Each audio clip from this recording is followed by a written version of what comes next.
விக்னேஷ். நான் பட்டுக்கோட்டையிலேருந்து இருக்கிறேன்.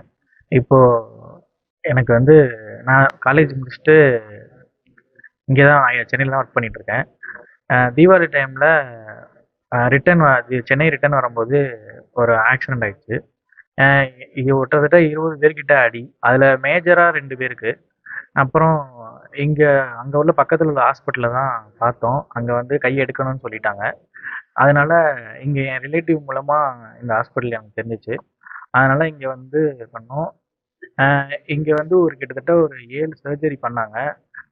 7 சர்ஜரியில் ஓரளவுக்கு ஓகே அப்படின்னு சொன்னாங்க. இப்போ எனக்கு கை க்யூர் ஆயிடுச்சு. இப்போ எந்த பிரச்சனையும் இல்லை. இந்த ஹாஸ்பிட்டல் நேம் வந்து அவினாஷ் ஹாஸ்பிட்டல். இங்கே பார்த்த டாக்டருக்கு என் கை இப்போ சூப்பராக இருக்கு. ரொம்ப இவர் வந்து ஒரு சாலை விபத்துனால அவருடைய இடது கை அடிபட்டு கிட்டத்தட்ட துண்டித்து போகக்கூடிய நிலை.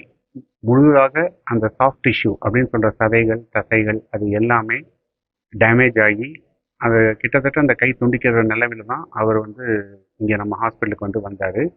அண்டு எலும்புன்ற முறையில் பார்த்தீங்கன்னா ஹியூமரஸ் அப்படின்ற ஒரு போன் வந்து ஃப்ராக்சர் ஆகிருந்தது. எல்போ ஜாயிண்ட்டு, ரிஸ்ட் ஜாயிண்ட் ரெண்டுமே கம்ப்ளீட்டாக டிஸ்லொகேட்டட், ஸ்டெபிலிட்டியே இல்லாத மாதிரி இருந்தது. அதை தான் நம்ம இப்போ வந்து பல சர்ஜரிகள் செய்து சரிப்படுத்தியிருக்கோம். மெயினாக டிபார்ட்மெண்ட் இன்வால்வ்டு வந்து பார்த்தீங்கன்னா பிளாஸ்டிக் சர்ஜரி, ஆர்த்தோபெடிக்ஸ், இது எல்லாத்துக்கும் மேலே அனஸ்தீஷியா. இப்படி ஒரு சர்ஜரி பண்ணணும்னா இது வந்து ஒரு சர்ஜரி இல்லை, கிட்டத்தட்ட 6-7 சர்ஜரி பண்ணியிருக்கு இவருக்கு. அண்ட் ஒவ்வொரு தடையும் அனஸ்தீஷியா கொடுத்து கிரிட்டிக்கலாக தான் அவருக்கு அனஸ்தீஷியா மயக்க மருந்து கொடுத்து அந்த டாக்டர் இவங்களுக்கு எங்களுக்கு கொடுப்பாங்க. பிளாஸ்டிக் சர்ஜன் பாகம் வந்து இந்த தோலை சரி செய்யறது.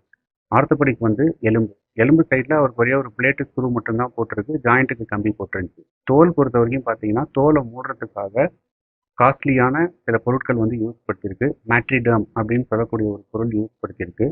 இது வந்து எதுக்குன்னு கேட்டிங்கன்னா நம்ம தொடையிலேருந்து தோல் எடுத்து போட்டு தான் அவருடைய புண்ணெல்லாம் மூடி இருக்கும் கடைசியாக. ஆனாலும் அந்த மேட்ரிடம் காஸ்ட்லி பொருள் போட்டு அதுக்கு மேலே தான் தொடையிலேருந்து தோல் போட்டு மூடிக்கும்.